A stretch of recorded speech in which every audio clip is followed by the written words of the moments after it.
Merci beaucoup. Alors, il nous reste encore deux plateaux à voir. Nous avons évoqué la réfrigération, qui est un point important dans l'F-Gas. Comment la climatisation prévoit de s'adapter à cette réglementation, peut-être avec le R32, mais qui impose des contraintes dont on va parler avec nos trois prochains invités. Alors, on va accueillir d'abord Christophe Horry, qui est le directeur de la division tertiaire chez Mitsubishi Electric. Frédéric Cécilion, Business Development Manager chez Climalife Déon. Et puis Manuel Conde-Mendes de RC Industrial, qui va être accompagné de Mercedes Cerquera, directrice Climalife Espagne.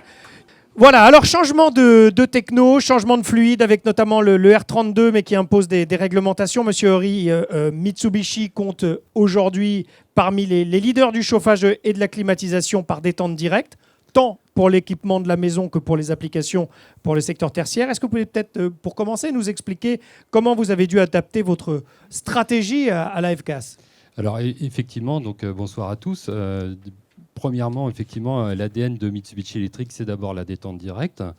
Et donc pour s'adapter aussi à la F-Gas et donc par rapport à ces contraintes, Mitsubishi a racheté il y a maintenant à peu près 3 ans donc deux sociétés, donc en l'occurrence Climat Veneta et RC Group, donc respectivement donc pour l'une donc dédiée à la production d'eau glacée et d'eau chaude, et pour l'autre dédiée sur tout ce qui est lié au data center et l'IT calling. Voilà, donc ça rentre vraiment dans une stratégie d'entreprise, donc pour répondre aussi donc à cette logique de F-Gas. Sachant qu'en parallèle de ça, effectivement, on a ce qu'on appelle dans notre jargon le DRV, qui lui continue à progresser. Donc là, on est vraiment dans une logique purement de détente directe. Donc on peut s'en réjouir, et en même temps, donc on est un petit peu aussi spectateur de cette tendance marché et de voir comment elle va donc évoluer. Donc, une fois qu'on a dit ça, effectivement, on a la chance aussi d'être dans un groupe qui propose énormément d'innovations. Et donc, on a un groupe donc DRV, ce qu'on appelle hybride, qui se situe en fait un peu entre les deux, donc qui va aujourd'hui assurer donc une production en détente directe via donc un DRV inverter, et ensuite s'arrêter à une boîte de distribution où là on va retrouver deux échangeurs à plaques avec des pompes, et la spécificité de ce produit, c'est ensuite d'envoyer de l'eau à travers des unités intérieures.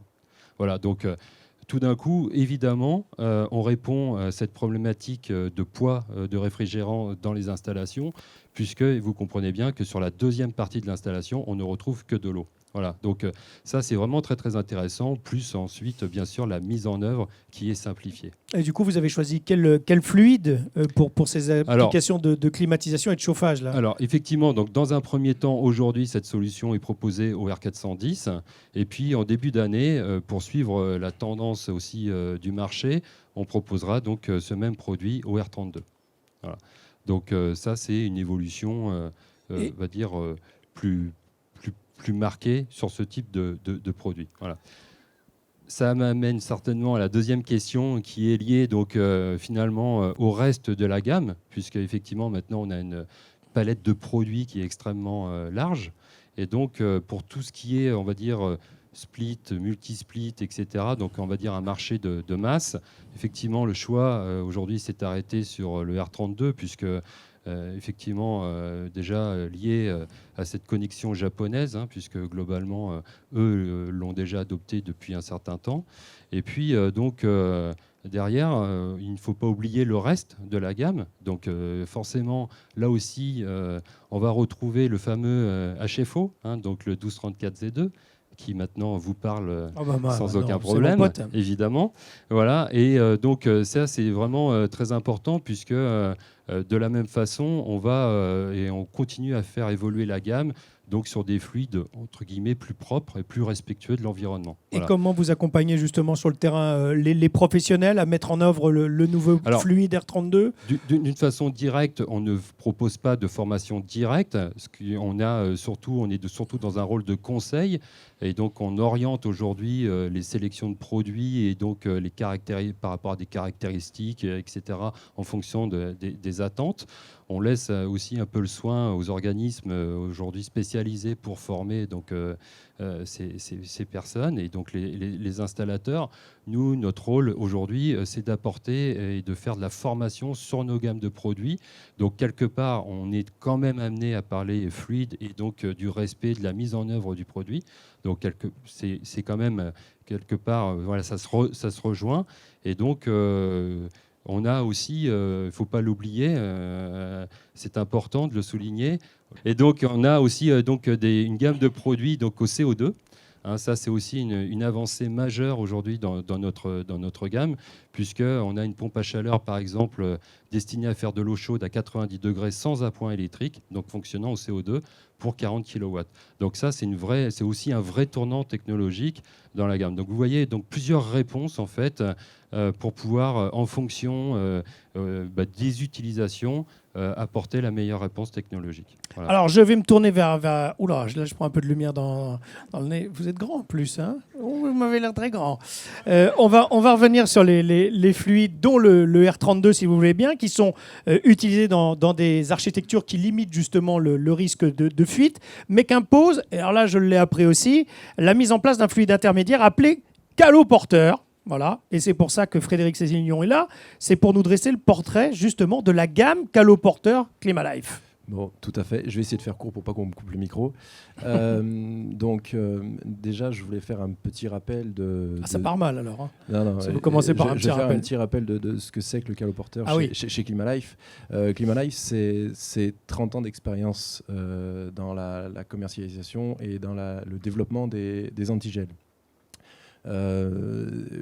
Aujourd'hui, on commercialise ces produits en France, en Europe. Ce sont des produits qui sont aussi bien issus d'énergies fossiles, comme on peut avoir sur le monoéthylène glycol, du Neutragel, du Friogel pour du monopropylène glycol, mais aussi des bases salines avec du Temper, mais également et surtout, et ça c'est le grand développement qu'il y a eu sur cette gamme de produits, les produits issus de bases végétales. Donc les bases végétales, c'est du Termera, mais c'est également du Greenway. Et d'ailleurs, sur le Greenway, c'est un produit extrêmement intéressant. C'est le produit qui attire le plus l'attention en ce moment, qui a des propriétés assez extraordinaires. On peut l'utiliser sur des installations standards avec des régimes assez classiques, mais on peut aussi l'utiliser dans des systèmes avec on va dire des contraintes un peu extrêmes, et il continue à garder des caractéristiques assez extraordinaires. Et c'est un produit qui aujourd'hui a un impact écologique très bas. Donc c'est vrai qu'il s'inscrit dans la démarche écologique qu'on a pu entendre avec les différents intervenants depuis le début de ces présentations. Donc c'est vraiment quelque chose qui commence à se développer et qui continue à se développer de plus en plus. Alors, on n'avait pas parlé encore jusque-là des caloporteurs. Est-ce que la réglementation, justement, sur les fluides a un impact sur vos caloporteurs ou pas ? Ouais, je vous remercie de poser la question. Parce je vous en prie. Oui, il y a un impact. Il y a un impact, pas directement, parce qu'ils ne sont pas visés par la réglementation. Par contre, ils sont visés... ils ont un développement de façon indirecte. C'est-à-dire que la réglementation est tellement drastique sur les fluides qu'automatiquement, on va avoir une attention qui va se porter un petit peu plus sur les solutions que les frigoristes et les utilisateurs finaux ont à leur disposition. Et donc c'est vrai que notre quotidien aujourd'hui, c'est énormément de sollicitations de la part du marché pour les accompagner dans des nouvelles solutions et dans des nouvelles architectures. On a de plus en plus de sollicitations vers des systèmes qui vont, on va dire, cloisonner la production de froid dans des locaux qui vont être monitorés avec des systèmes comme le DNI qu'on a pu voir tout à l'heure, et véhiculer l'ensemble de ces énergies sur les différents process dont ils ont besoin. Vous ne nous avez pas donné le nom de cette solution. C'est le Greenway. Et effectivement, c'est le Greenway. et il a été conseillé par un bureau d'études espagnol à ses clients, Manuel Conde Mendes, qui est ici aujourd'hui. C'est vous qui avez fait une étude et des découvertes qui vous permettent de conseiller la mise en œuvre de Greenway en agroalimentaire. Je reviens vers vous dans un instant. Monsieur est espagnol et justement lui fera la traduction. Mais avant, justement, avec vous, Mercedes Cerquera, vous êtes directrice générale de Climalife Espagne. En quoi le Greenway dont on vient de parler à l'instant est-il un produit essentiel pour le marché espagnol ? Je pense que vous n'êtes pas sans savoir qu'en 2014, donc un an avant l'entrée de F-Gaz, une taxe est arrivée en Espagne sur les HFC. Vous pouvez imaginer que ça a bousculé autant ou plus même, voire même que la F-Gaz, le marché espagnol, qui a tout de suite cherché des solutions, des fluides à faible GWP. Solutions qui impliquent également des changements techniques. Quand on parle de changement technique, le marché a préconisé souvent, quand cela a été nécessaire, dans les changements de technologie, le refroidissement indirect ou évaporation indirecte. Et ceci nécessite d'un caloporteur que vous a présenté Frédéric. Et donc, nous avons choisi de présenter à nos clients le caloporteur Greenway, puisque c'est un produit issu du végétal. Et des clients comme RCI, donc Manuel Conde, ont été les premières entreprises qui ont testé et qui ont mis en œuvre ce produit en Espagne. Alors, Manuel Conde qui a fait une étude, des découvertes qui lui ont permis de justement conseiller la mise en œuvre de Greenway en agroalimentaire. Est-ce qu'il peut nous présenter succinctement ces résultats ? ¿Cómo has descubierto y qué es lo que has descubierto cuando has empezado a utilizar el Greenway en tus clientes? Primero, pedir disculpas por no hablar francés. Toutes les excuses pour ne pas parler français. Descubrimos el Greenway pues, por el proceso de nuestro cliente que tiene que hacer un enfriamiento muy rápido. Notre client, un momentito. Notre client donc qui avait besoin de faire un refroidissement très rapide a été la raison pour laquelle nous nous sommes tournés vers ce produit.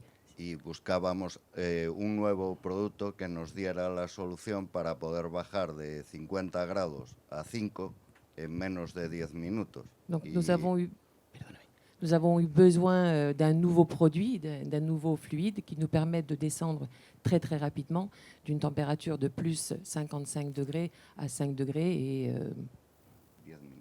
en 10 minutes. Donc c'est le Greenway qu'il a testé qui lui a permis d'obtenir ces résultats. J'ai lu une gazpacho biologique, c'est ça? Gazpacho biológico, sí, gazpacho biológico.